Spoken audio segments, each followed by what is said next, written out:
She took her friend's shift at the coffee shop. Unaware of the customer, she spilled coffee. On was the CO looking for a wife. "It's scorching hot coffee," Linda Lane said, voice trembling, gesturing helplessly toward the spreading stain on the man's expensive gray suit. Her hand hovered in midair as if frozen in time, clutching a stack of napkins she instinctively grabbed before realizing she shouldn't touch him. Her heart thudded wildly, echoing like a drum line inside her chest. The man before her, tall, commanding, with neatly parted dark hair and a crisp jawline, turned slowly, as though each second of delay was building to an eruption. "I am so sorry, sir. It was my fault. Please let me pay for the cleaning," she offered, her voice small but sincere. He stared at her, his jaw tightening, his entire frame rigid. "This is a $3,000 suit," he snapped, biting each word off as if tasting their bitterness. The cafe stilled. Every voice seemed to hush. Mugs halted midair. A baby's cry paused in curiosity. The warm golden light from the windows dimmed beneath clouds that moved in quickly, casting faint shadows over the barista counter where Linda stood, panic mounting in her chest. "Sorry doesn't clean our money," he added, his tone ice cold. Linda flinched. Her instinct to apologize again curled on her tongue, but she stopped herself. She took a slow breath, eyes briefly shutting against the burn of tears she refused to let fall in front of this stranger. Not today. Not after everything else she had endured. When she looked up, her voice steadied, though still quiet. "You're right. If I could go back 5 seconds, I would. But I can't. All I can do now is mean it. And I do. I'm sorry." She held his gaze. Her cheeks flushed, her hair, once tied neatly, had fallen loose in the rush of the morning. There was no drama in her voice. No excuse, just plain regret. The man's expression faltered. Something in the way she stood, unapologetically sorry, not pathetic, made him hesitate. His anger, so ready to explode, cooled like steam lifting from a coffee lid. He exhaled and pulled a handkerchief from his coat pocket, patting at the suit's lapel, the stark brown against the light gray wool. Linda watched, the air between them heavy with the kind of tension that could bend metal. He glanced at her name tag, Linda, Café, and she straightened as he read it. He didn't know she had taken the shift for a sick friend. Didn't know she'd been laid off from the library 3 weeks ago. Didn't know she cried last night alone in a tiny studio, wondering how to pay rent, or that this job, this one chaotic barista shift, was all she had to grasp that morning. He didn't know any of it, but he saw something. He folded the handkerchief, nodded faintly, then pulled out a business card and placed it on the counter. "I'll have it cleaned," he said, his voice no longer biting. "Accidents happen." Then, almost as an afterthought, he added, "Be careful next time. That was hot." Linda blinked. Her throat tightened as she nodded. "Yes, sir. Thank you." He left. The glass door swung shut behind him with a soft hiss. She stood there, the card in her hand, watching the space he had filled a moment before. Something shifted inside her, some mixture of embarrassment, relief, and curiosity. Why hadn't he exploded? Why hadn't he called for her manager? Her fingers curled around the edge of the counter as she replayed the moment, his words, the flash of something softer behind his frustration. A few minutes later, she saw a movement outside the window. He was still there, standing beside the cafe awning. He pulled something from his pocket, his receipt. He scribbled on the back with a pen, folded it neatly, slipped it into his wallet, then disappeared down the street. Linda exhaled, confused by the hollow ache his absence left behind. Her co-worker passed by. "You okay?" "Yeah," she said automatically, then after a pause, "I think so." The rest of her shift passed in a blur of orders, milk frothing in sticky syrup bottles. But her mind kept circling back to him, to the man with the ruined suit, who hadn't truly yelled, who had in the end extended a measure of grace. She didn't know his name, didn't know she'd see him again, didn't know that this small disaster would become the spark to a story far bigger than either of them imagined. But as she wiped the counter and helped the next customer, her hands no longer shook. Because that morning something had shifted, not just in him, but in her. And sometimes it takes one clumsy moment, one scalding cup of coffee for the heart, to finally start warming up again.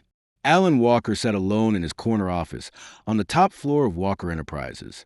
Boston's skyline sprawling behind him in quiet majesty. The windows stretched floor to ceiling, casting the late afternoon sun across the room in golden slants. But Alan barely noticed. His eyes were locked on a legal document spread across his desk. The words blurred as his jaw clenched tighter. A deadline. 60 days. That was all he had before everything he had worked for his company. His legacy was pulled from beneath him, not because of failure, not because of market collapse, but because of a clause inserted into his father's will years ago, triggered now by the board. If Alan wasn't married by the end of the quarter, Walker Enterprises would merge with Blake International, his father's old rival, a hostile takeover disguised as a merger. Alan's hands curled into fists. He had spent the last decade reshaping the company from the ground up. Late nights, ruthless negotiations, sacrificing friendships, relationships, his own health. And now they were telling him he needed a wife to keep it all. He stood abruptly, the leather of his chair creaking behind him. Crossing the room, he looked out over the city, a sea of steel and possibility. He had been through every route, the elite matchmakers, heiresses, ambitious executives, influencers, and yet none had felt right. All of them saw the CEO, the fortune, the image. Not one had bothered to ask who Alan Walker really was beneath the suit. His phone buzzed. A message from his assistant. Another cancellation for tonight's dinner match. Confirm reschedule. Alan stared at the screen for a long beat, then typed back, "No, cancel everything." He sat back down and leaned forward, fingertips pressed together. A wild idea stirred in the back of his mind, one that until now he had brushed aside as irrational. But desperation had a way of peeling back logic. What if he didn't need someone from his world? What if the right person wasn't on the guest list of some private event, but somewhere real, authentic? And then his mind returned to the girl at the coffee shop, Linda Lane, the blonde barista with wide, steady eyes and hands that trembled but didn't beg. She had ruined his suit, yes, but she hadn't tried to win his favor. Her apology had been genuine, her dignity intact, and for reasons he still couldn't articulate. She had stayed with him all day. She didn't know who he was. That mattered more than he realized. Alan picked up the phone. "Carla," he said when his assistant answered. "I want to set up a new assistant interview." Carla hesitated. "A replacement? You just renewed Maria's contract last week." "It's not about Maria. This is different. I want you to find the girl who works mornings at Café. Blonde, 20-something. I spilled coffee on my suit." Silence, then cautiously. "Sir, are you suggesting we hire a barista?" "Set up a discreet interview," he said. "Bring her in as a temp just for a trial period." Carla paused again. "Understood." He hung up, fingers steepled under his chin. He knew it was reckless, unprofessional, possibly unethical. But he also knew this. In that chaotic moment at the cafe, for the first time in months, someone had looked at him and not seen a CEO. They saw a man with coffee on his suit, and somehow that had felt honest. He didn't need someone to fit a mold. He needed someone who could see beyond it. Whether Linda would say yes to the offer, he didn't know. Whether she could play along long enough for the board to back off, even less certain. But one thing Alan Walker understood better than anyone else in the business world. Sometimes the best deals were made when you stepped outside the contract. And maybe, just maybe, she wasn't part of the deal at all. Maybe she was the miracle clause he never saw coming. Linda Lane walked into the gleaming lobby of Walker Enterprises with a knot twisting in her stomach. She had no idea why she had been invited to interview for a temporary assistant role, especially when she had no corporate background and had submitted no resume. But the offer had come to a formal call, and her instinct, for some reason she couldn't name, had told her to say yes. She adjusted the collar of her borrowed blazer, stepped into the elevator, and pressed a button for the top floor. When the doors opened, she was led into an office that looked more like a luxury suite than a workspace. Glass walls, curated art, and a view of Boston that stretched to the harbor. And there he was, the man from the coffee shop. Alan Walker stood behind his desk, hands clasped, expression unreadable. He didn't mention the coffee, didn't mention the incident. He simply nodded, then gestured to the seat across from him. "Mississippi Lane," he said, Thank you for coming. I still don't understand why, she replied, careful but not impolite. I've never worked in an office. I'm not really, she glanced around. I need someone who can think quickly, speak honestly, and who's not intimidated by a title, he said simply. Linda tilted her head. You got all that from me spilling coffee on you? A small twitch of amusement pulled at the corner of his mouth. It was a memorable introduction. She blinked, then slowly smiled. I guess it was. From that day, Linda became Alan's temporary assistant. But unlike anyone who'd worked for him before, she didn't try to impress. She didn't flatter. She didn't linger for approval. She asked direct questions. She challenged unnecessary tasks. She made coffee that was too strong and corrected him when he barked orders at staff without eye contact. I know you're the boss, she told him once during a staff meeting. But people work better when they feel seen. Alan had stared at her, speechless for a moment. No one ever spoke to him like that, and yet he found himself listening, changing. What he hadn't expected was how her presence began to affect the atmosphere of the entire office. Staff who used to whisper in the break room now smiled more. Meetings grew more efficient. Eva's board noticed a shift. You seem more approachable, one of them commented during a call. It wasn't deliberate. It was just Linda. She kept her head down, worked hard, and left promptly at 5 to visit the small assisted living home where her elderly godmother was recovering from surgery. She never bragged, never asked for anything. But one evening, Alan stayed late reviewing merger documents and found her curled up on a chair in the corner of his office, fast asleep. She had fallen asleep with her head tilted, arms wrapped around her tablet, eyes rimmed with exhaustion. He stood there watching her for a long moment. Then, without a word, he walked to the closet, retrieved a light throw blanket, and draped it gently over her shoulders. His hand hovered for a heartbeat before pulling back. He turned off the lamp nearby and stepped quietly out, the door clicking shut behind him.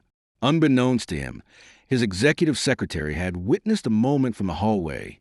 The next morning, the office buzzed with whispers, not of gossip, but admiration.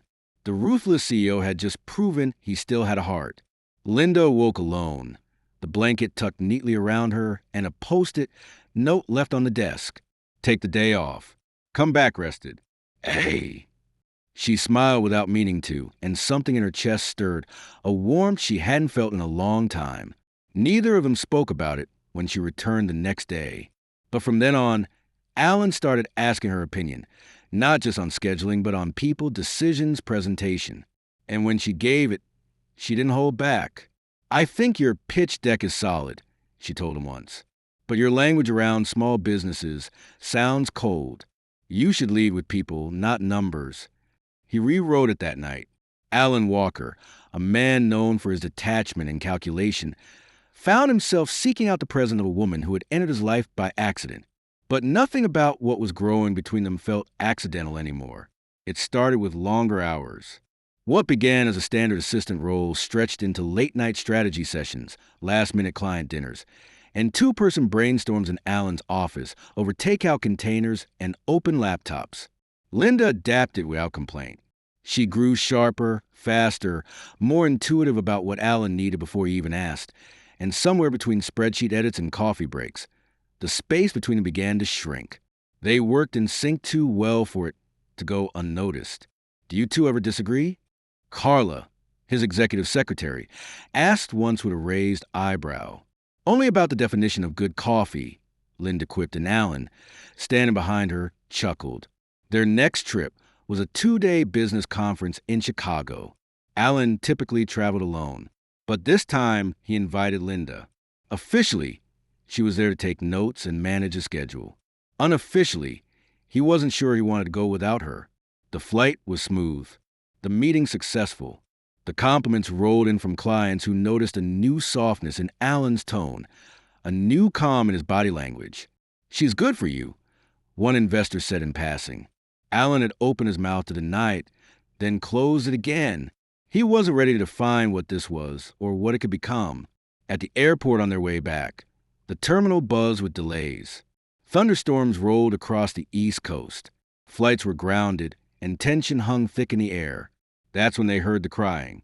A little boy, maybe 4 or 5, stood near a trash can, sobbing uncontrollably. No parent in sight. People passed him without stopping. Alan hesitated, but Linda was already walking toward the child. She knelt beside him. "Hey, sweetheart, are you okay? Are you lost?" The boy sniffled, nodded, wiped his face with his sleeve. "What's your name, Tyler?" "Okay, Tyler," she said gently. "We're going to find your mom or dad. All right, you're not alone." She stayed with him, calming him, asking soft questions while Alan flagged airport security. Within minutes, a panicked mother came rushing over, crying as she hugged her son. Linda smiled and stepped back, her hand still gently resting on the boy's back until he was safe in his mother's arms. Alan watched the whole thing from a few feet away, something tightening in his chest. When they finally boarded the late flight home, the cabin lights were dimmed, and Linda fell asleep with her head against the window. Alan sat beside her, hands clasped, his thoughts tangled. The way she had spoken to that boy, patient, kind, natural. She hadn't hesitated and hadn't even looked around to see if anyone else would help. She just moved like someone who was meant to care for others. He stared at her profile, her blonde hair tousled against her cheek, her breathing even. And for a brief, foolish moment, he let himself imagine a future with her in it. Later that week, back in Boston, another storm hit. Offices closed early, but Linda stayed behind to help him finish a board report. Rain battered the windows. The city blurred behind glass. By 10 o'clock, the streets were flooded, the subway stalled, and her phone buzzed with alerts. "You're not going out in that," Alan said firmly. "I'll call a cab." "Linda, you'll stay here," he said quieter now. "We got a guest suite on the executive floor." She hesitated. "Are you sure?" He nodded. Later, over leftover Thai food and soft jazz playing from his Bluetooth speaker, they sat on the office couch, the lights low, the storm muffled behind the glass. It felt strangely domestic, almost like home. Linda laughed at something he said, wiping a bit of sauce from her lip. He watched her, heart pounding for no logical reason. The air between them shifted. Then she looked up at him, really looked, and the room stilled. She leaned in slightly. "So, did he?" Their faces inches apart, breaths shared, and then Alan stopped. He pulled back barely. Linda blinked, confused. "I'm sorry," he said quietly, voice thick with something unsaid. "It's okay," she whispered, her voice soft, searching. He wanted to kiss her. God, he wanted to, but something in him, guilt, fear, shame, coiled like a knot in his chest. She didn't know the truth, that this job had been a setup, that he hadn't hired her purely for her skills, that she was never just an assistant, not to the board, not to his plan. He didn't want the moment to be built on a lie. Linda leaned back slowly, smile fading just slightly. She didn't push, didn't ask, but something in her eyes changed, a flicker of uncertainty, and Alan felt like a fracture in something fragile. He stared out at the rain, fists clenched in his lap, and knew the time for truth was coming soon, because his feelings were no longer part of the plan. They were real, and so was the risk of losing her. The office was quiet that Friday afternoon. Most of the staff had left early for the weekend, and a hum of rain against the windows made the space feel softer, more intimate. Linda had stayed behind to help organize the files Alan needed for Monday's board review. She sat at his desk, sorting through a stack of folders, when a notification pinged on his monitor. Alan had left for a quick call downstairs, and the email popped up innocently, a subject line in bold. "Prenup draft, Plan B confirmation. Linda Lane." At first, she didn't register it. Her eyes skimmed, then locked in confusion. She opened the message, half expecting it to be a spam mail, but it wasn't. The sender was Alan's attorney. The message was brief, to the point, attached with a draft of a prenup agreement, and in it words that stabbed her in the chest. Should the original arrangement with candidate A fall through, proceed to implement contingency agreement with Mississippi Linda Lane. Her employment and proximity provide a seamless transition into the required public narrative. Linda's hand flew to her mouth. She read the lines again. Plan B. Not love, not even trust, just convenience. The office suddenly felt colder. She stood, the chair scraping back behind her, heart pounding. She grabbed her bag, not caring about the mess left behind, and moved toward the elevator. But not before Alan stepped through the door. He stopped short, surprised. "Linda, what's wrong?" She didn't answer right away. Her eyes glistened, locked on his. "You really thought I wouldn't find out, didn't you?" she said, voice tight with fury barely contained. Alan's brows furrowed. "What are you talking about?" "The prenup," she said flatly. "The email from your lawyer, Plan B, Linda Lane." Alan froze. The silence between them was immediate and deafening. "Linda, I can explain." "No," she snapped, holding up a trembling hand. "Don't do that. Don't insult me further by pretending this wasn't calculated. You hired me knowing exactly who I was. You tested me, observed me. You let me believe this thing between us was real." His face paled. "It is real. It became real." She laughed bitterly. "Right after I passed whatever internal checklist you had for a wife. I was just convenient, accessible, disposable. That's not true." "Then what is true?" Her voice cracked. "That I was second choice? That you chose me after someone else said no?" Alan stepped forward, hands raised slightly, but she backed away. "I let myself believe in you," she whispered.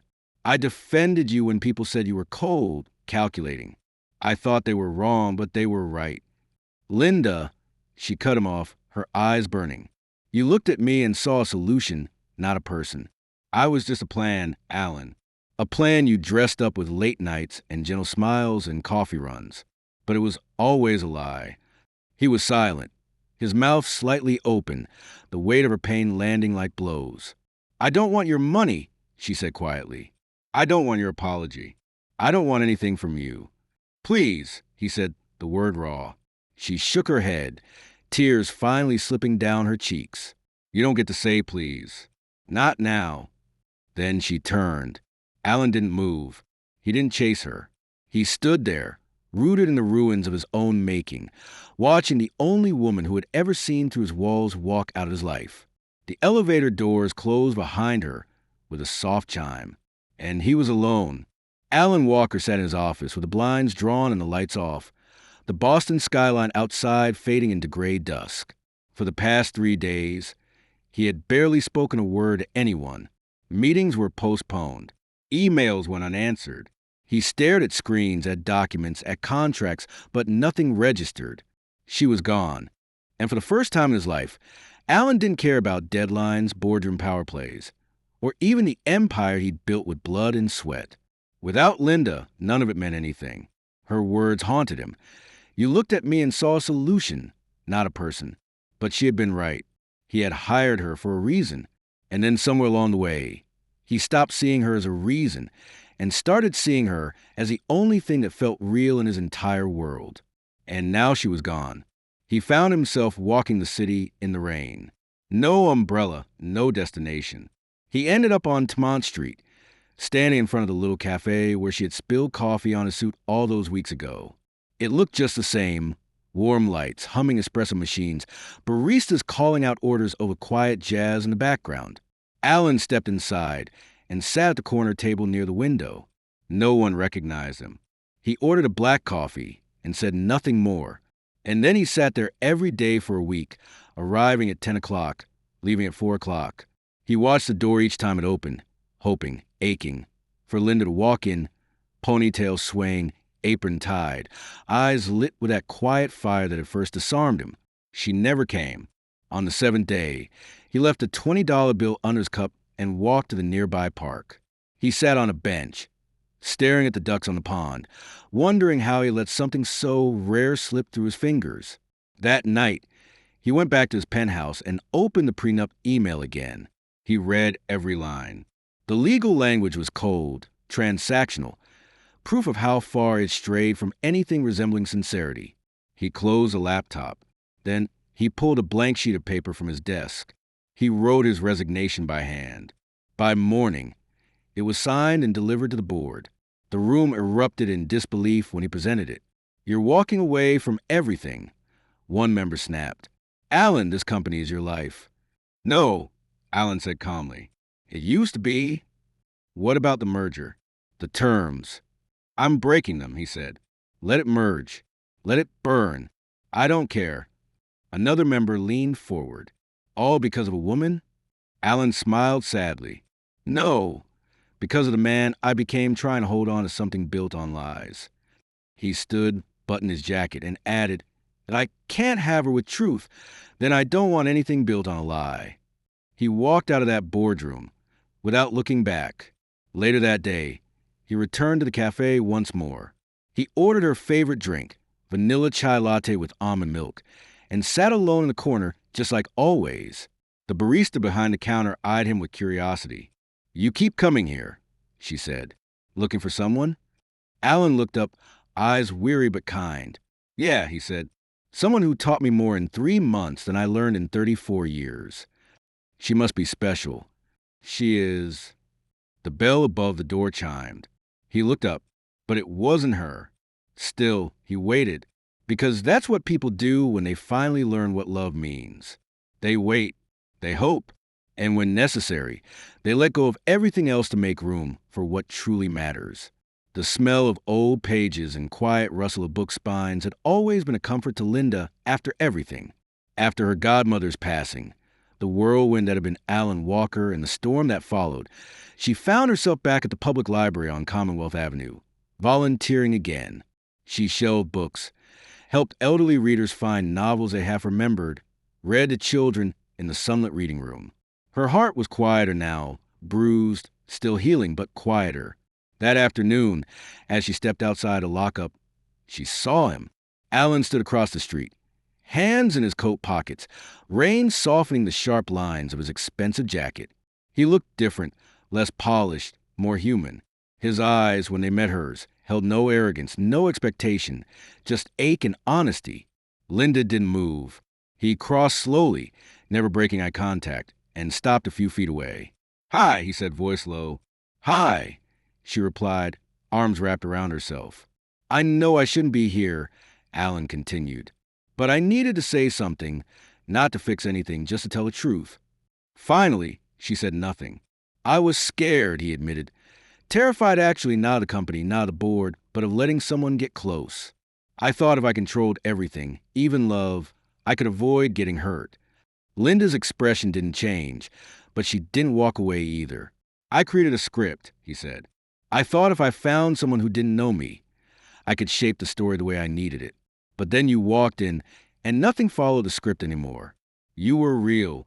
You were everything I didn't know I needed and everything I didn't deserve. Linda blinked slowly. I kept telling myself I'd explain, that I'd find the right moment to tell you the truth. But the longer I waited, the more I feared I'd lose you. And in trying to keep you, I ended up pushing you away anyway. He reached into his coat pocket. I kept this, he said, holding out a small folded slip of paper.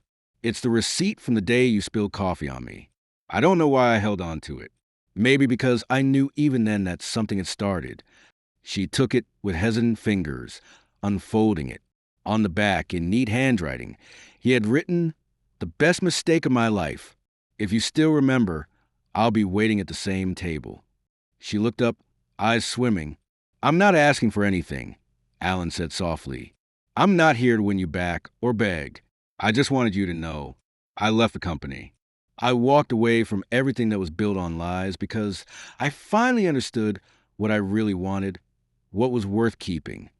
He smiled, sad and hopeful all at once. And if you don't come, that's okay. You don't owe me anything. I just hope you'll remember that day and know that I'll be sitting there just in case. He stepped back, giving her space, and walked away without turning around. Linda stared at the receipt in her hands for a long time. Her fingers trembled. She pressed the paper to her chest, and the next morning, just as the cafe doors opened and the bell above chimed softly through the warm air, she stepped inside. She looked toward the corner table. He was there, and this time he wasn't holding a script. He was simply waiting with truth in his eyes and hope in his heart. The bell above the cafe door chimed, and Alan stood immediately. Linda had just stepped inside. She wore a soft blue coat, her hair tied back simply, cheeks touched by the morning chill. Their eyes met, and for a moment, neither moved. The noise of the cafe faded. All he could hear was the rhythm of his own breath and the hope pounding behind it. He nodded toward the table. I was hoping you'd come. Linda smiled, quiet and unsure. I wasn't sure until this morning. I understand, he said. May I get you a coffee? She raised an eyebrow, amused. Only if you promise not to spill it this time. He chuckled, relieved. Deal. He turned to the barista and picked up the to-go cup he had requested earlier. It was plain except for a small heart doodled on the lid. Alan brought it back carefully, setting it in front of her. She looked at him curiously. You're giving me coffee to go? Just open it, he said, voice soft. She pulled the lid off. Inside, nestled among a folded napkin and a small slip of paper, was a simple velvet ring box. Linda froze. Her hands trembled slightly as she lifted it. Alan dropped to one knee right there beside the table. The cafe fell into silence. The barista paused mid-pour. A little girl at the counter whispered, Is he proposing? Alan looked up at Linda, his heart in his throat. I don't want a wife for business, he said, voice steady but thick with emotion. I don't want contracts or arrangements. I don't want someone perfect on paper. I want you for life. He took a breath. You challenge me. You see me, and somehow, even after everything, you still came back. I will spend the rest of my life making sure you never regret that. Linda blinked quickly. Tears filled her eyes. Her mouth opened, but no sound came. Then she nodded. Yes, she whispered. Alan rose as the cafe erupted in applause. Some patrons stood clapping. One couple near the window whistled. The barista rang the bell twice and shouted, Free coffee all day in honor of true love. Alan laughed, slipping the ring onto her finger. Linda looked down at it, then at him, still smiling through her tears. I guess this was the best cup of coffee after all, she murmured. Alan leaned in and kissed her, soft and reverent. And in that little cafe on Tmont Street, where mistakes had once brewed with lattes and spilled espresso, their real story finally began. Thank you for watching this unforgettable story of love, redemption, and second chances. From a spilled cup of coffee to a heartfelt proposal, Alan and Linda's journey reminds us that sometimes the most beautiful beginnings come from the most unexpected accidents. If this story touched your heart, don't forget to like, share, and subscribe to Soul-Stirring Stories. We bring you the tales that heal, inspire, and remind us all the magic still waiting in ordinary moments. See you in the next story where the heart always leads the way.